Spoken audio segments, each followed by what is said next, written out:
তোমার সারাদিন বাজারে ঘুরে কিনে আনবো চাল ওরে লাল মূল্য সাদা মূল্য রঙিন মূল্য রে তোরে কোন মূল্য কিনে দিলি রান্না করবি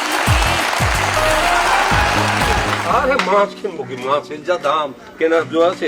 এই যে লাউয়ের শাক কিনেছি ভাই, এই দেশে আর থাকা যাবে না।